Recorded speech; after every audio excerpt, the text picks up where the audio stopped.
Today, I'm making a custom wooden tray on my CNC. I started by using a bowl bit to cut deep into this 3/4 inch walnut piece. After that, I cut the outside with a 1/4 inch end mill, using taps to keep the tray secure.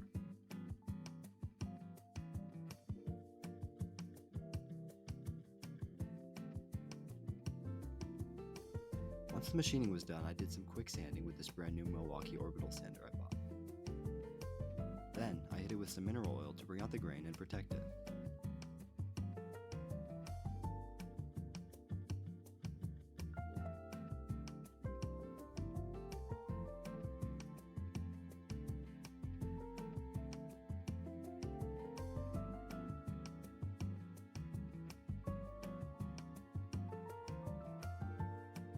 That's how I made this custom tray. Check out my channel for more videos like this one, or order one of these off my website down in the description.